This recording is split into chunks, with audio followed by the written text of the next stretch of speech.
So we're going to kick off in a minute, but while we're just waiting for more people to arrive, why don't I just underline a couple of things?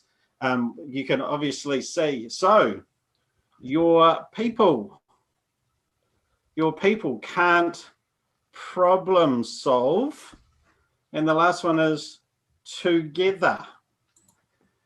So that's the question that we put up. And we're going to explore this on a whole lot of different levels as soon as we get started. Cool. So just in case anyone's wondering, I saw a question there and it's flown by in the chat. You are all muted except for us three that you can see in front of you. That's just how the webinar thing works. If there's a setting that we really want to do it, we can go and click on your name and invite you to speak or something like that. But if you want to interact, send stuff to this chat thing. That'll come to us three, and we'll try and do that. So Karl's going to ask you a few questions as you go along, bounce back. It was important, we'll just use the chat. The advantage of using the webinar thing is that we don't have unusual body parts on display from people in the audience. I had a friend who's quite sort of actually genuinely horrified from a webinar they held just using the general Zoom facility when people would come in and their cameras weren't pointed at their faces. So we're trying to save you all and us from that horror. Yeah, and the other thing is with webinars, you can connect with so many people. And when you have a large audience of people, having lots of voices coming through makes it a bit tricky. So we are going to invite you to put some stuff in the chat. And then both Clark and Graham are going to help me out. So they're going to keep an eye on that chat. And if they see something like a good question or a relevant point or something like that, they will feed it into the conversation. That way I can stay focused on actually delivering some content and basically trying to entertain you for the next 50 to 55 minutes.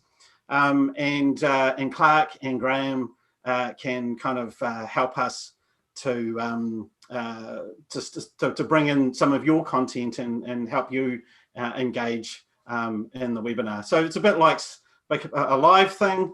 You wouldn't, when you've got a room with a couple of hundred people in it, you can't have everybody speaking at the same time. It just doesn't work. But you can from time to time take questions, and that's really helpful. So so we encourage you to engage and encourage you to put stuff in the chat, and then Clark and Graham can pick it up. Clark, hey, I'm wondering, should we jump into it and actually do exactly that? Hey, in the chat, can you just tell us where you're from, and more importantly, what are you hoping to learn from this webinar? Because there was a reason why you showed up today. There must have been something that piqued your interest that you went, that might be worth having a look at. So in the chat, can you please put in, where are you from and what are you hoping to learn from this webinar? USA, says Scott. That's fantastic. We're in the USA. You're having a big day today, Scott. Tauranga. Oh, and how to help others to problem solve. Awesome. Hello, Ian from the UK. That's awesome. Ian is a TOC expert. Hey, Michael, you're in London. And you made it into, sorry, I don't know what's going on in Zoom. That's good. Who else have we got? So what are you hoping to learn? What are you hoping to learn from this webinar? Stimulation on engagement and solutions. Anything. Oh, that's good. I love people who can say, just tell me anything. It's great. Because I love it. We can meet the expectations. Collaborative techniques. Cool. Adopt more TOC and improve the agile practices. Well, fortunately, I can talk about group performance, but we've also got an agile expert here as well. As you know, Clark's pretty sharp on that stuff, so it's cool. Holland. Hello, Erwin. Holland. Oh, cool. More virtual ideas for getting teams to work together. Interesting. Yes. Brilliant. Lift leadership capability. Cool. Problem solving in a constructive way. Fantastic. Lovely. Learn more about Happy TOC. to learn more about TOC. Good. Fantastic. That sounds pretty good. Do you want to go to the next slide, Carl? Because it sounds like we've got the right mix here. So I'll just introduce the other ones, because most of you, I suspect, know me already. I'm Clark Ching, and I call myself the bottleneck guy, which, anyway, moving on. I do Agile plus TOC. Graham, who's in the other side of the screen there, just somewhere next to me on the screen. Graham Scott is the guy waving. He's a TOC teacher, and he's like all three of us. We've been doing TOC for a long time. Graham teaches the thinking processes as well as other stuff, but his expertise is his background speciality is accounting. And some of you may have seen recently, I pointed towards his dissertation for his master's on how accounting budgeting practices cause all sorts of trouble. And maybe Graham will share that some other time in a webinar. And Karl, who is today's entertainment, Karl is, there we go, a performance coach and TOC facilitator. So I'm going to frame this, and I'm going to use my words. So we're all in New Zealand, the three of us, except I'm in the South Island. Karl and Graham are in the North Island, living in different cities. But when COVID happened, we kind of developed we basically, what we did is every Monday we set up an hour and a half to have a chat about what's going on in the world, and we just basically were mutually coaching each other, which was really nice to have support. But what we discovered is that as TOC experts, over the years, we'd sort of started all using it in very similar ways, in very similar domains. And a lot of it was around how we help people collaborate and work together. So I think we've bounced off each other, and we're all much richer for that. And we just decided we'd like to share some of that stuff. And today, we're going to get Karl to talk about collaborative problem solving.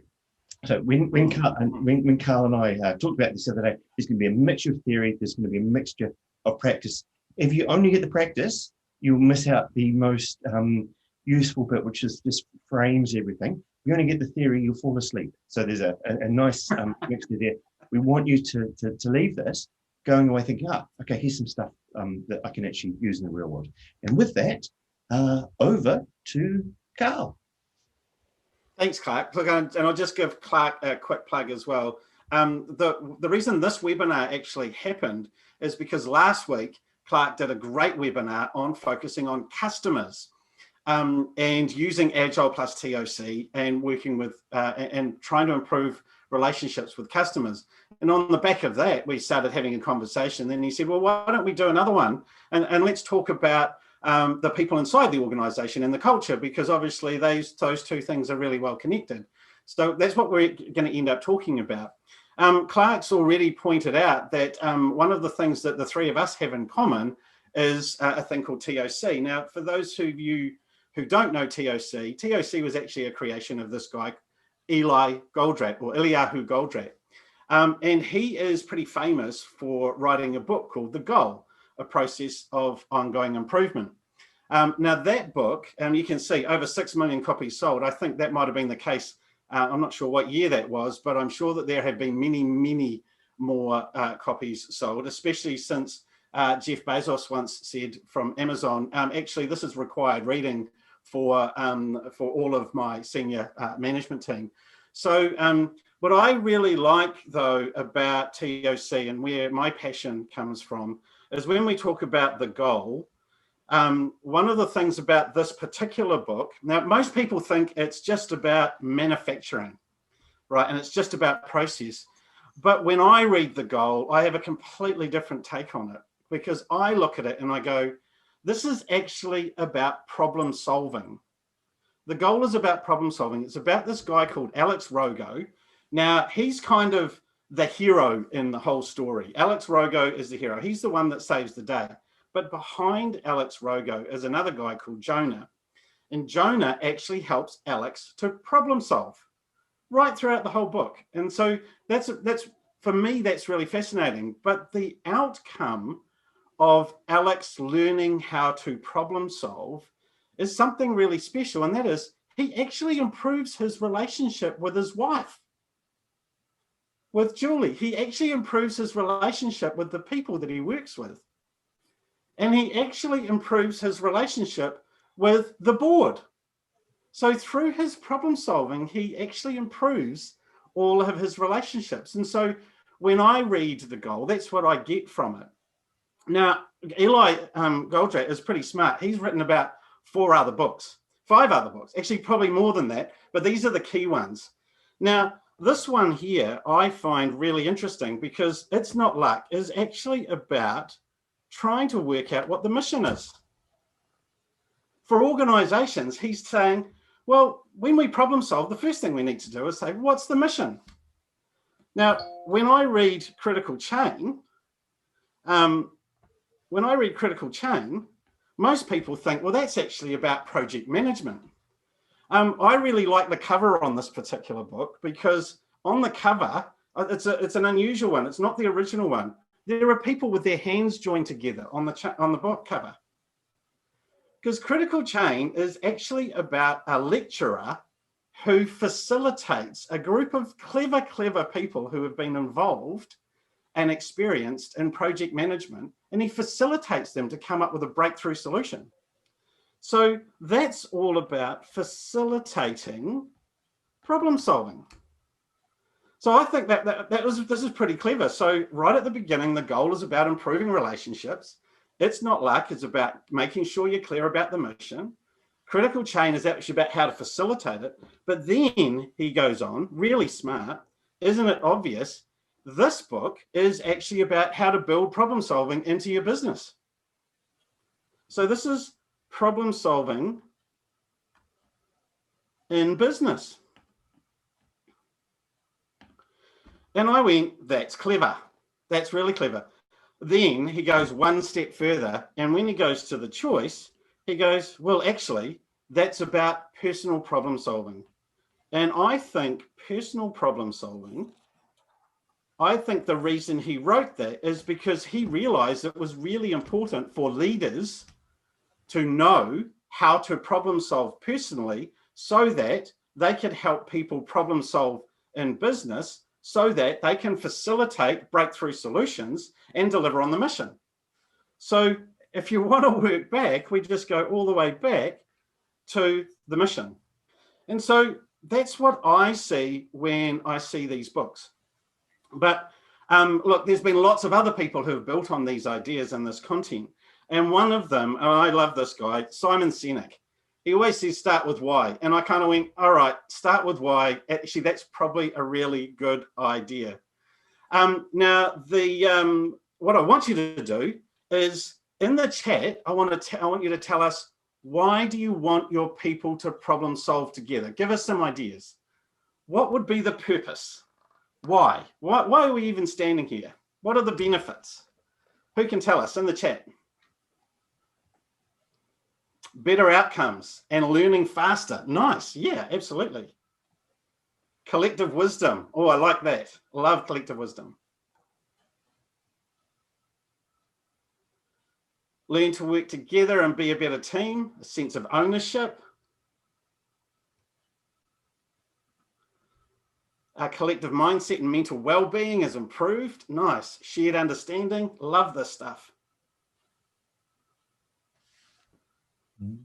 Collective learning, a solution that's likely to have good scrutiny before starting. Ensuring that as many ideas as possible are gathered. So if we had all of those things, commitment to outcome, to a common outcome, if we had all of those things, what is it? What's the why? So I'm going to take a complete sidestep here. I'm going to take a complete sidestep. And I've already changed the presentation, by the way. I'm going to change the focus and go, all right, first of all, spot the difference. Take a look at this photo, spot the difference, and then what was their mission? What were they up to? That was a question I've just added, by the way. I wasn't going to use that question, but I've just suddenly realized it was a good idea. So first of all, spot the difference. In the chat, tell me what's the difference. I did put do not disturb on my iPad, and for some reason it's ignored me completely. The middle guy is hiding his wedding ring. I love it. It must be down here somewhere, is it? Yeah, the helmets are different. Yes, check that out. The helmets are different. Now that's actually the thing that I noticed as well. Why are the helmets different? There's actually a reason why those helmets are different, because they have different jobs. They have different expertise. Two are smiling and one isn't. Yeah, I know. Check this guy out. He's not that happy. He's not that happy. Yeah, I don't actually know the purpose, but actually, if you look, the rings here are different. I don't know if it's because they ran out of paint when they were doing the other two. Now, the reason I bring this up is because these guys have different jobs. And if you look at their helmets, it tells you a little bit. They didn't land on the moon. Oh, well, yeah, possibly, possibly. Someone was always going to say that, right? Someone was always going to say they didn't land on the moon. Okay, fair enough. They pretended to land on the moon, and we can still use it as a great example. Now that we've spotted the difference, we can see that they have different jobs.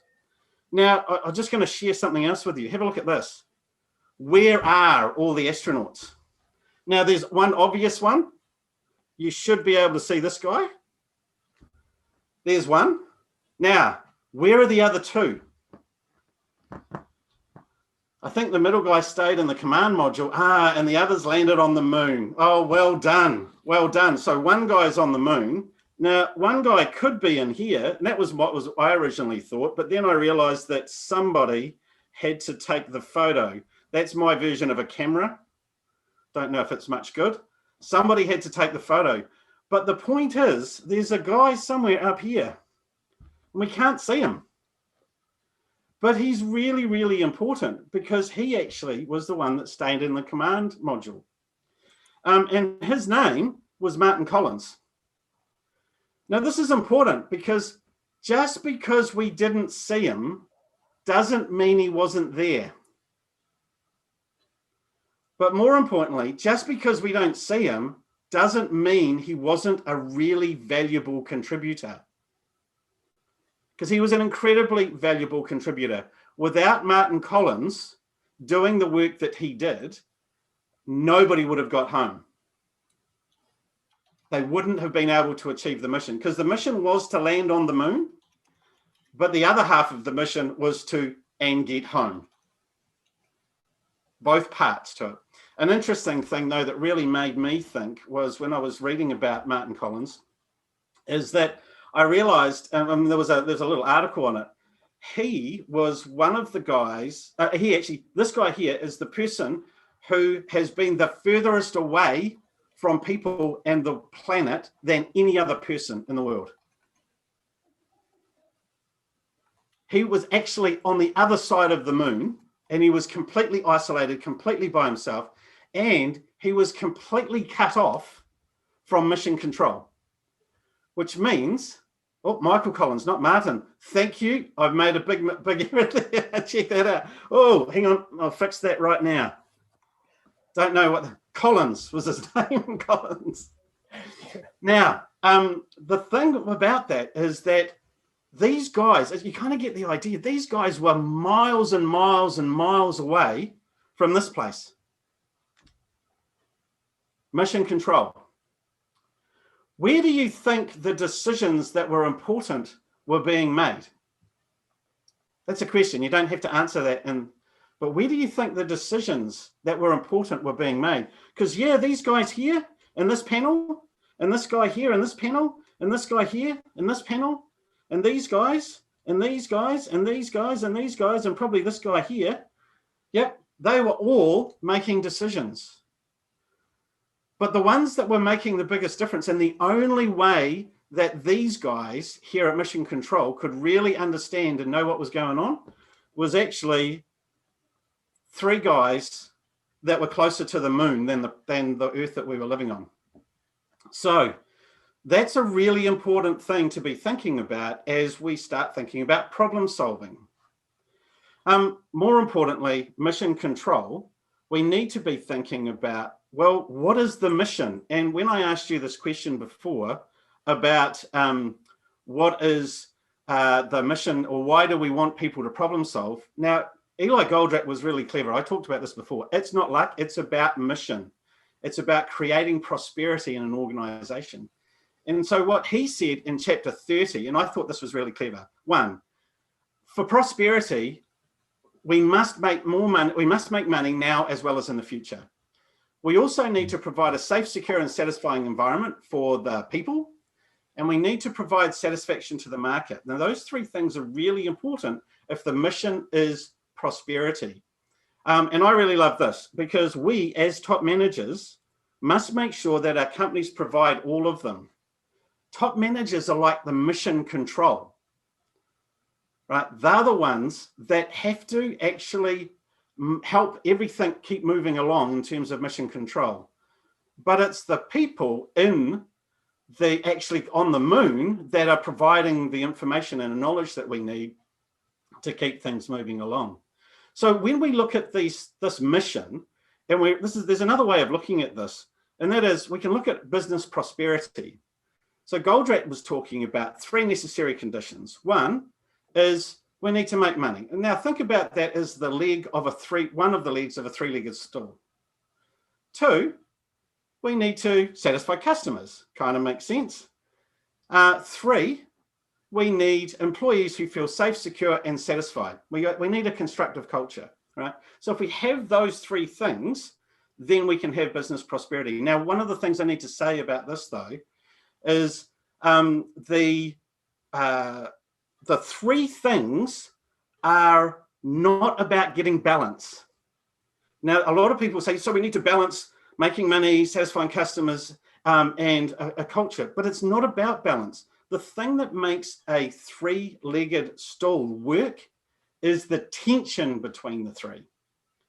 It's the tension that holds the top up. Without the tension, it actually doesn't work.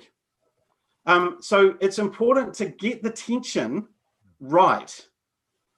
Now, tension can cause problems. We're going to talk about the tension and the conflict it can cause. But what we need to be aware of when we're thinking about problem solving is that we need to harness that tension. That's at an organizational level, but also at a group and individual team level. So those are the three necessary conditions. Let's have a really quick look at these because I'm conscious that I can get too excited about this stuff. Commercial responsibility, right? Now, this is right into Graham's area. Graham is an expert in the finance sector. He's also taken TOC and he's applied it to being commercially responsible. Now, he's going to tell me if I'm right or wrong. Well, he won't actually, but one of the things that we know about commercial responsibility is we must have customer value. You cannot get commercially responsible. You cannot increase profitability or even increase the volume of service within the available resources without improving customer value. Now, Clark can tell you a lot about that. He'll tell you about Agile. He can tell you about TOC because that's about increasing customer value, right? And the other thing is, in order to have commercial responsibility, you must have a safe, secure, and satisfying environment for the people. Because if you don't, then they are not going to either help customer value or they're not going to spend money very well. I mean, people don't spend money well when they're under stress. They don't make good decisions about spending money when they're under stress. So commercial responsibility, that's really key. So now that takes care of Graham. Graham's happy now, provided that we back him, provided Clark helps him deliver on customers, and I help him create safe and secure, satisfying environments for the people, then Graham's going to be happy. What about Clark and customer value? Right, so when it comes to customer value, obviously, one of the things that Clark is going to be asking for is, give me some money so we can spend money on improvement initiatives. We can do Agile, we can do TOC. So in order for Clark to be successful and have customer value, we need commercial responsibility. That makes sense.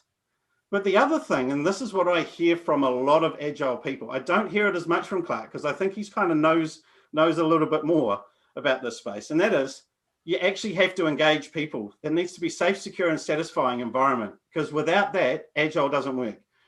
I've actually heard this a lot when people say to me, why isn't my continuous improvement or my agile or my lean or my TOC initiative, why isn't it working? And I say, well, I don't know. Why do you think it's not working? Well, because the people won't do what they're told. Could be something in that, right? The people won't do what they're told. Could be something in that. So it's really important, if we want customer value, we need to provide a safe, secure, and satisfying environment. Now, the area that I work in the space of culture, right? I work and specialize in workplace performance, providing safe, secure, and satisfying environments for people. And I get that there are two fundamental necessary conditions for delivering that. One is it must have something to do with being commercially responsible, because if we don't help the organization be commercially responsible, there is no safety or security. No organization, no security of income. But also, when we talk about customer value, people want to do good work. And people want to do good work that adds value. And the only people who can really determine whether or not the work has any value is the customer. So we need to think about that, because the two necessary conditions for a constructive culture, a safe, secure, and satisfying environment for the people, is commercial responsibility and customer value. Now, having looked at all that, and you think about it from that perspective of a three-legged stool, it's pretty easy to see that actually those three things are completely mutually dependent on each other. And because they're mutually dependent on each other, you can't have one without the other. We have to understand the tension that sits between these three things. But if we just kind of move these things in and we said, all right, we're going to find out how to manage this tension. If we get that right, we end up with one of the most sound structures in our world, a pyramid. It's resilient, it's sustainable, it's reliable. It's one of the strongest types of shapes there are, the pyramid.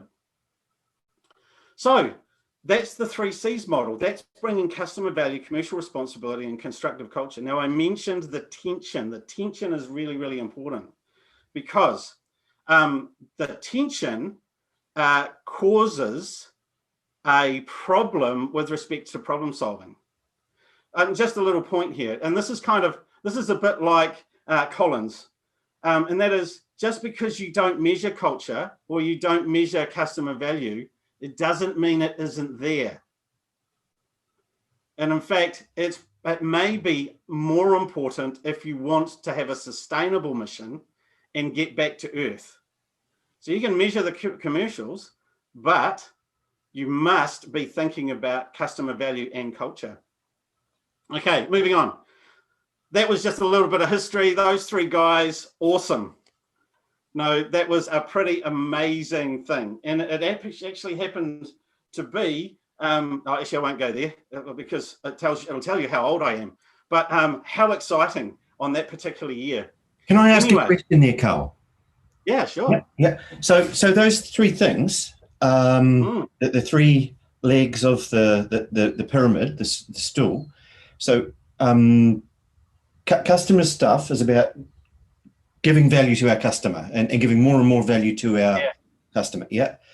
Commercial responsibility is about making money for our organization. Is that? Yeah. So making money actually is on a number of different levels, right? First of all, it's obviously the shareholders. Yes. But also, it's actually about making money inside the organization. So making money so that people can get paid for the work they do. Okay, right. So yes, commercial responsibility is about shareholder value. Yep. But it's also about enough money for the organization to be sustainable. Look, a lot of companies at the moment are feeling the pressure of a constrained amount of money.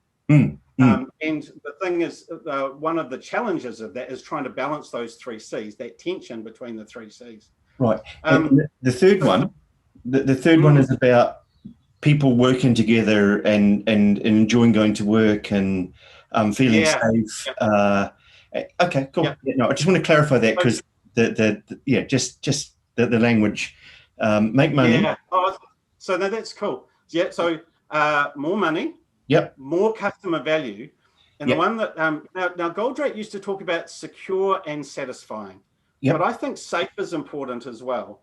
So yep. safe, secure, and satisfied work environment. Right. Okay. Now the safety and the security actually comes predominantly from commercial responsibility, Right. but Yes. Yeah. the satisfaction comes from delivering something of value. Right. Okay. And they all connect. That's cool. And It's they, like win-win-win for yeah, everyone, not just win-win. It's win-win yeah, yeah. So everyone. I'm going to talk. Cool. Nice one, Clark. Because I'm going to talk about win-win-win instead of lose-lose-lose. Excellent. I'll let Because you there's segue actually, into that then. This is really interesting. yeah, cool. So just a little bit more history, right? Because if we want to think about the 3Cs in a historical context, then the first thing that we can look at is in the industrial age. In the industrial age, the only thing we cared about was commercial responsibility. We didn't really care about customer value because we didn't need to. We had mass production. And we actually didn't really care too much about the people doing the work either, because actually there was lots of them. So in the industrial age, the commercial responsibility was the key driver. Now, don't get me wrong, that absolutely works. It absolutely works. And it certainly works in that environment. It worked in the industrial age. It worked when there was mass production, when things were stable and certain. But we've kind of moved on from that because, and Clark, you'll know about this, customer value and continuous improvement and finding improvements to customer value. This has become really, really important because and this has kind of been the last 20, 30 years, I think maybe a little bit longer, but we need to find ways to improve customer value because our customers have more choice and we need to be more flexible and adaptable in terms of the continuous improvement. But we know from our previous conversation that there are 3 legs to this stool. So in the chat, tell me, which one would culture best connect to either customer value or commercial responsibility? So jump in the chat, people. Tell us, where do you think? So somebody says customer value straight off the bat. First in. Both. Yep, absolutely. This is a bit of a trick question. Customer value comes, Becky. Yep, nice. Both. So my question is, where does it best fit? Because you're right, they fit in both. Having a culture, a constructive culture, means you spend money wisely and you can find customer value. But one of them fits better than the other. And I'll show you where. Commercial responsibility, says Mike. Yep, they fit in both. But what I usually find is the best place is a safe, secure, and satisfying environment produces more customer value, which allows us to get more commercial responsibility.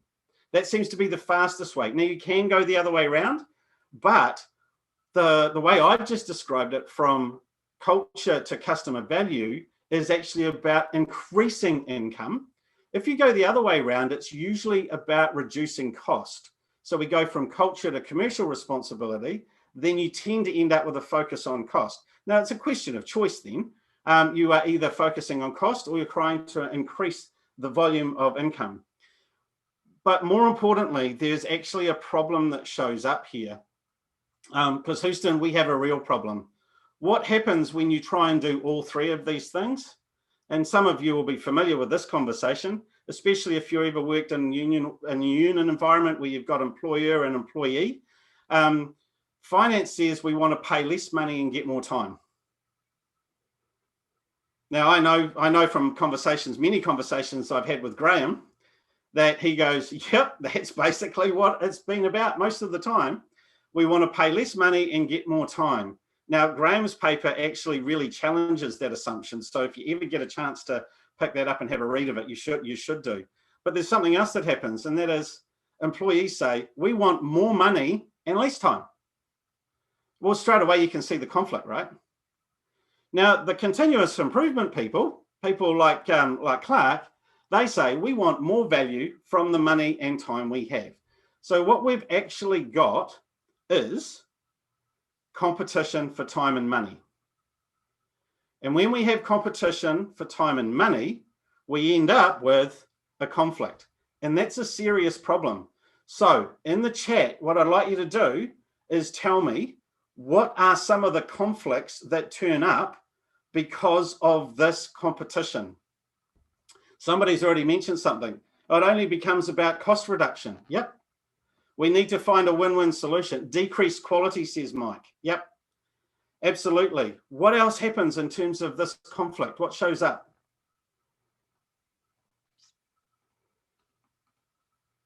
Decreased quality, Mike? Yeah. Anybody else?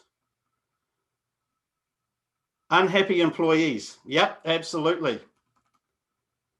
Lack of strategic focus. Yep.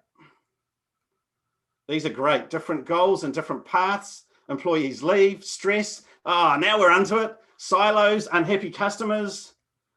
Yep. Love it. Yeah, so these are absolutely common. Well, that was actually the question I wanted. I forgot to slide it on. But those are the problems that show up. Now, I've been quite fortunate in my career in that I often get invited to work with large companies. And one of them, in the last couple of years, I was invited to work with a really large company in the UK. And there had been lots and lots of conflict over the years. So all of those things that you are talking about in the chat, that stuff was showing up.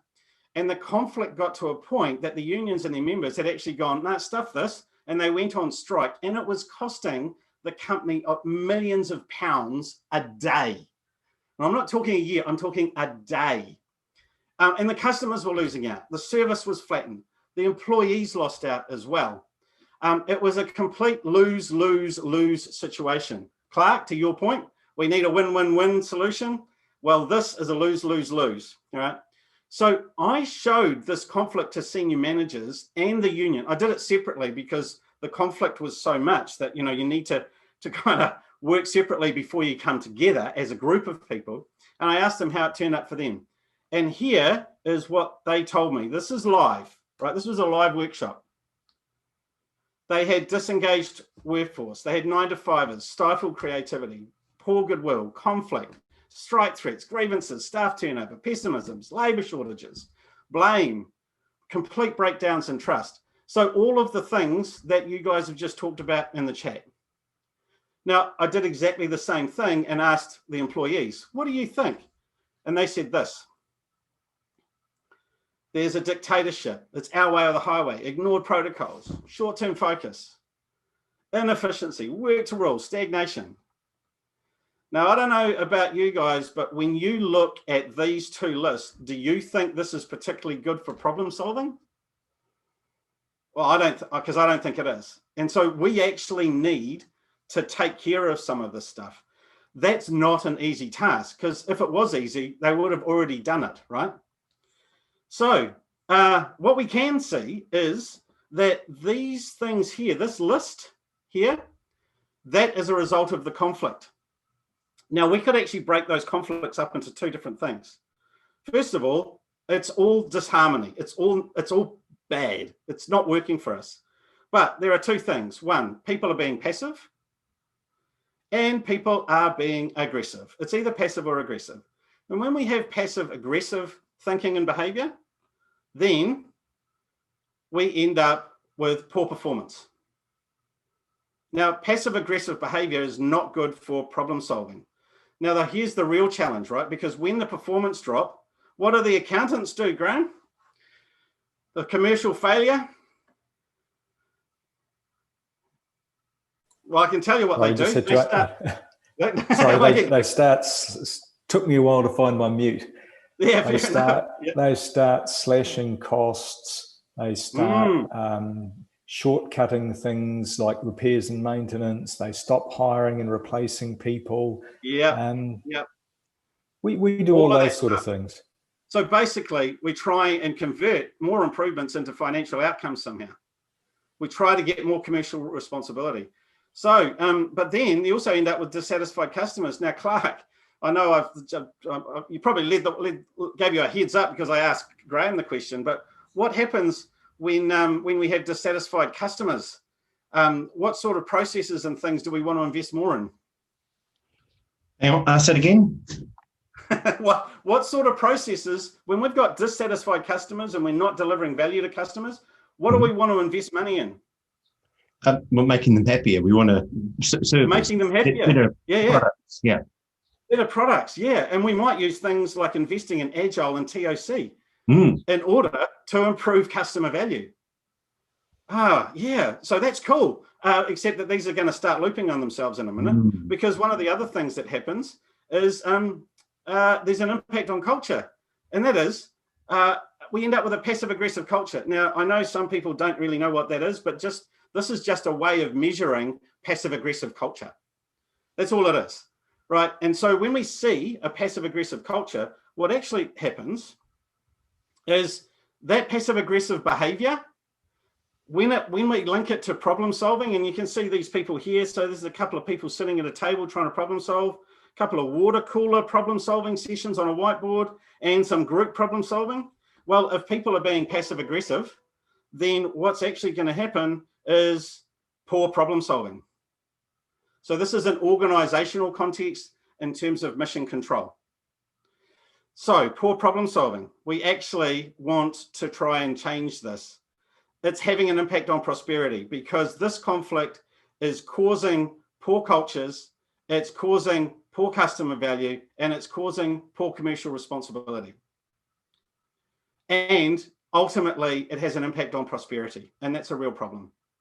So this cycle at an organizational level is actually not doing us any favors. If we only focus on one of the legs of the stools, it's actually going to increase the cycle. We have to focus on all three. Now, how to fix that? Well, now this is going to be a really fast look at it, right? Because it's obviously far deeper and more complex than just switching one thing or doing this or doing that, right? How to fix it? Well, we need to look at all three of these things. We need to convert improvements into financial outcomes, find improvements to customer value, and have safe, secure, and satisfying environment for the people. And so here's what I usually talk to people about. Now, this is not new, by the way, but it's have employees use their time finding ways to make money from increasing customer value. Now, that does take a bit of investment to do that.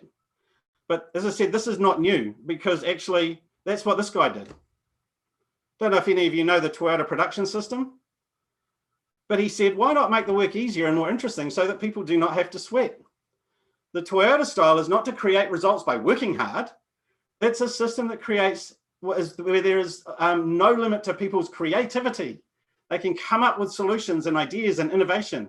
People don't go to Toyota to go there to work. They go there to think. Thinking is problem solving.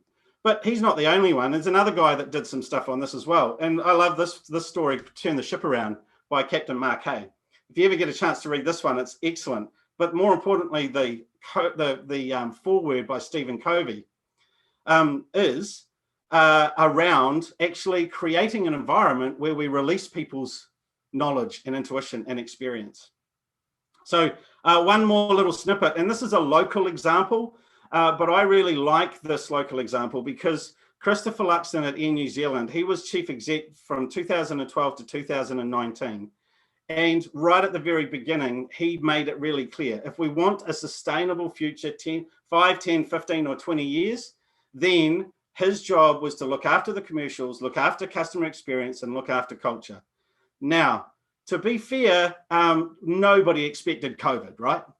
And a global pandemic. Now, that may have shifted the things a little bit, but actually, if we want to rebuild and repair out of a global pandemic like we have right now, we are going to have to recover from all the people going back to focusing on just the commercials. The people who do get the 3 C's right are going to recover faster than the people who don't, because the people who focus on all 3 won't get stuck in that loop that we've just looked at. So, by the way, they had the 2 best financial years in their 80-year history during that period, multiple customer satisfaction awards, and increased employee engagement. So all 3 metrics. Can I interrupt? Yeah. Can I just get that? Because I know the COVID thing is like, it's kind of got everyone sort of looking inward, and everyone Yes. feeling like there's this scarcity Yeah. out there. And you're kind of, I think what you're saying is actually to maintain that, but also to dig your way out by looking outside of yourself. Yeah. Yeah, that's so.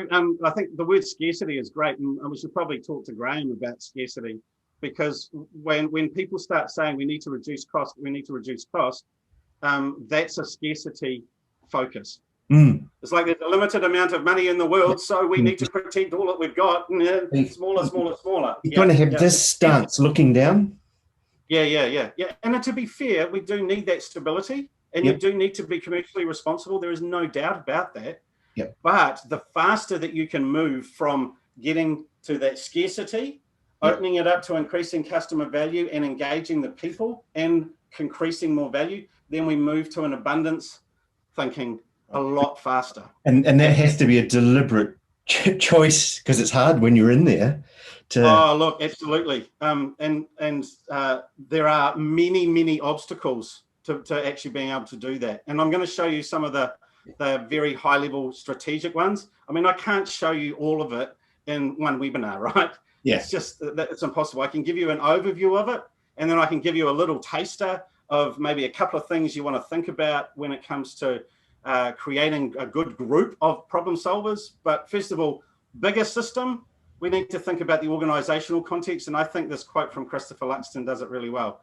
Cool. When we're thinking from an organizational context, we need to be able to manage the tension between the 3 C's. If we manage the tension between the 3 C's, we create an environment and across the organization where it's where problem solving is of value. So back to mission control, right? Back to mission control and thinking about the 3 C's and how we go about doing it. Now, I'm really conscious of time. I might be excited about it, but you know, some of this content, I might have actually bitten off a bit more than I could chew. I might have got too much content in here. But the challenge, right? The challenge for an organization is have employees use their time finding ways to make money from increasing customer value, i.e. doing problem solving. Now, I was going to ask in the chat, can you tell us what do you think the obstacles are? I'm actually going to give you my list. You might have some more, but one is focusing on the commercials. Just focusing on the commercials will get in the way of doing that. But we also have a whole bunch of hierarchical structures that will also potentially cause a problem. Then there's the autocratic leadership.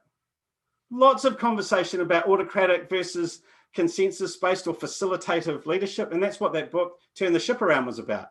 Moving from an autocratic leadership style to a more facilitative style. Decisions made by people far away from where the work is done, right?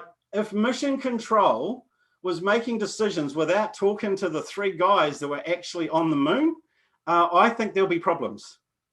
Right, and it could probably kill them. So probably really important to stay engaged with the people who are on the moon. Conflict over priorities for improvement. What should we do first? What should we do second? Shall we stay alive, or should we land on the moon, or should we do both?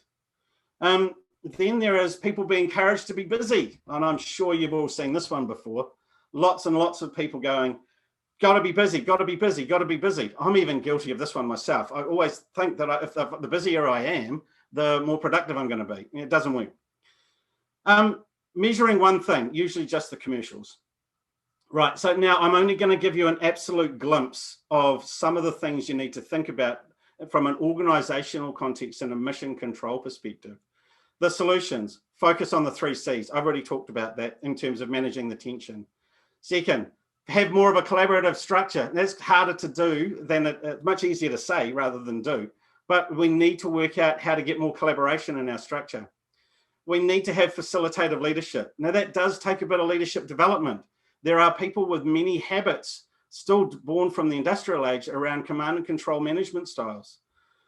People close to the work involved in the decision making. There are too many times when people are far away from the work or the gemba, if you think about Toyota production system, are making decisions without the information from the people who are close. Strategic prioritization based on the 3 C's. There's always an argument about which improvement should happen next. People being taught to problem solve. So if you don't teach people how to problem solve, then they're probably not going to be much good at problem solving. Now, there's going to be a little bit more on that later. And finally, measure the commercials, the customer value, and the culture. You have to measure all 3. If you don't measure all 3, then you'll likely end up going back to just focusing on one, and you're going to end up cycling in that loop again. Now, as I said, this is a much bigger strategy, right? But this strategy, if you bring all the pieces together, you can see the different levels. They actually do come in a prerequisite order. They work faster if you start at the bottom with level 1. Start here. Once you've done that and you've made a commitment, then you move to trying to get some more collaboration, maybe a mission control kind of steering committee situation. It's different for every organization. Then you need to focus on some facilitative leadership and develop your leadership. Involve the people, prioritize the improvement initiatives. Now we get to problem solve. And if you get people involved after doing these things, then what will happen is you'll start getting a more constructive culture, more satisfied customers, and more commercial responsibility. This is looping on itself in a really positive way, ultimately ending up in more prosperity. Obviously, measuring is useful as a strategy. You don't have to do it, but it's useful if you want to stay focused on the 3 C's. So back to the team. Now we've seen mission control, back to the team. I'm going to give you just a tiny little snippet of this stuff in here. So when you want people to do this in the context of this whole strategy, we need to think about the team itself. And so effective problem solving. There's only 3 necessary conditions. It's quite simple. And you'll know these: skill and expertise. Those pilots, those astronauts, they knew lots and lots and lots of stuff. Lots of stuff. They trained for a long, long time. The next piece, you've got to have effective interpersonal behavior, because they worked at being a team together. If they were going to be stuck in that tight, confined compartment for that many days with that much stress and that much tension, do you think they might have had to do some work on actually being mates? Because you wouldn't want to get angry with each other in that environment, because conflict in that environment ain't going to work. So that's really important, interpersonal behavior.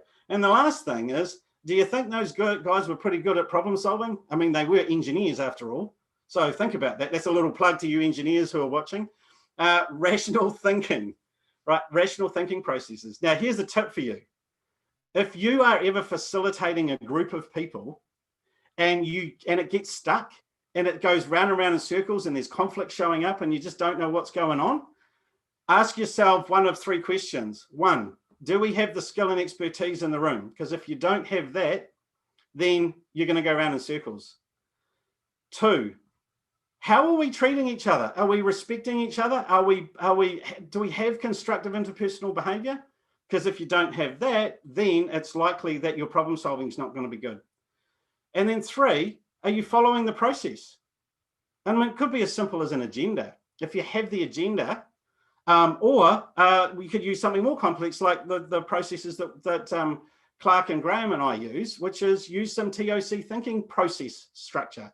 But there are multiple different ones that you can use for rational thinking. Now, a little bit more. Okay, good decisions. There are 2 necessary conditions for good decisions. If you do the first 3 things in terms of group problem solving, you're going to end up with more quality, pretty much guaranteed, because you'll get there faster. That is multiplied by something else. And that multiplied by is important. It's actually multiplied by the acceptance. But more importantly, it's acceptance by those who must implement the decision. Because if those guys sitting in the capsule on the moon, close to the moon, if they don't think that it's a good decision and it will kill them, they probably ain't going to do it. So think about that, right? If they don't buy in, if they're not part of the problem solving, then they're not going to do it. They're going to say, no, stuff it. We think that this is the right way. I'm sure you might have seen that in the organizations a few times. So by those who must implement it. So what we've got is good decision-making from a group.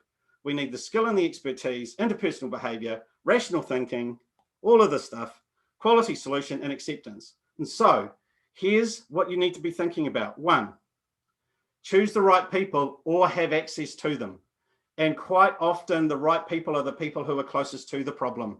They know more about the stuff than anyone else does. Secondly, create ground rules or have some kind of team development. Ground rules is a good start. Developing the team to make it stronger, that really helps in terms of interpersonal behavior. And finally, use some kind of rational problem solving. So the rational problem solving really helps actually in terms of the team development as well. Bring those two things together and you get some real synergy. So those are the 3 things. And by the way, this is a little plug for the 3 of us. TOC is really good for this. TOC is really good for rational problem solving, especially if you know how to do the other 2 things. And that's the work that I work with, and that's the work that I do.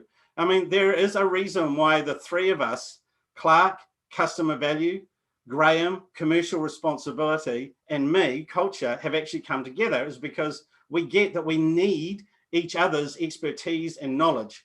And we use TOC ourselves to actually collaborate and do some really exciting stuff with organizations.